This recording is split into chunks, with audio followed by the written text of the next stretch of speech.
Bonjour Monsieur Mille, je suis ravi Bonjour, de Manu. Non, s'il vous plaît, ne m'appelez pas Manu, je suis Immanuel Kant. Bonjour Emmanuel Kant.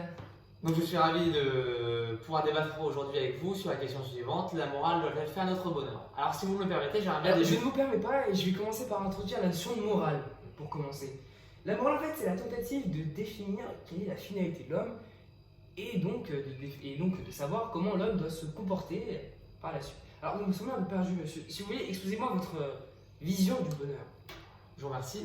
Donc le bonheur, tout d'abord, ce qu'il faut savoir, c'est que le bonheur n'est pas une fin en soi.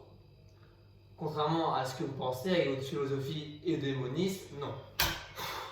Oui, vous pouvez souffler, monsieur. Le bonheur n'est pas une fin en soi. Le but de notre vie, monsieur, n'est pas d'être heureux. Ah bon? Oui, c'est d'être digne du bonheur. Et pour cela, il faut être une personne morale. C'est-à-dire une personne qui accomplit ses devoirs. C'est la morale qui doit nous guider. Le bonheur, c'est important de savoir que c'est un concept indéterminé objectivement. Donc chacun a sa propre définition, c'est un concept empirique. Mais le bonheur, c'est aussi non universalisable. Vous ne pouvez pas me rendre heureux à vos manières. Mais monsieur, vous vous trompez, le bonheur c'est pas ça. Le bonheur, Je vous en prie. c'est le plaisir et l'absence de douleur. Vous êtes un hédoniste, monsieur. Oh monsieur, ne Ah commencez oui. pas là-dessus. Ah, monsieur. Non, ne me confondez pas avec des hédonistes, monsieur. Pourquoi? Les hédonistes, c'est la quantité des plaisirs. Ici, c'est déjà l'absence de douleur. La quantité, certes, mais la qualité des plaisirs. Et il y a également des plaisirs qui sont meilleurs que d'autres, qui sont préférables que d'autres. Donc ne me traitez pas d'hédoniste, monsieur. Commencez par parler poliment, s'il vous plaît. Non, monsieur, je ne vous respecte pas. Mais respect, sentiment moral par excellence. Non.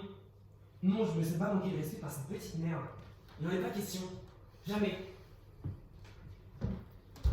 Sachez, monsieur Mille, que je suis outré et offusqué par votre acte. Mais si j'essaie de continuer, c'est uniquement pour répondre à cette question à laquelle nous n'avons pas encore répondu. Mais en tout cas, je vous fais part de mon mécontentement. Allez-y, allez-y. Donc j'aimerais revenir au fait que la morale n'est jamais intéressée. La morale vient d'une intention pure. Son moral, les actions faites par respect de la morale. Ce qui est très important de comprendre, monsieur Mille, c'est que la morale ne nous enseigne pas comment être heureux, mais comment faire pour être digne du bonheur. La morale, ce n'est pas un moyen pour parvenir au bonheur, mais c'est la condition du bonheur. Monsieur, vous vous trompez, vous inversez. Vous inversez. On est moral en fonction du bonheur. On est moral en fonction des actions que l'on va faire. Les actions, les conséquences, c'est les conséquences de l'action. Oui, le Ouais. conséquentialisme, bien sûr. Et monsieur le déontologiste, vous n'avez pas commencé? Je croyais que vous vouliez qu'on se calme. Donc je vais me calmer ici. Pour vous, pour ce débat. Très bien. Et donc c'est en fonction des actions. Si les actions contribuent et augmentent le bonheur du plus grand nombre, alors cette action est morale.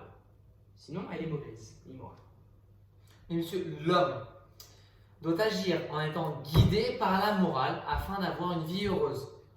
Le bonheur dépend de la morale. Monsieur, je pense que là, c'en est Mais trop. il faut rester... Mais... Non mais lâchez-moi, mais... Qu'est-ce que c'est vos problèmes?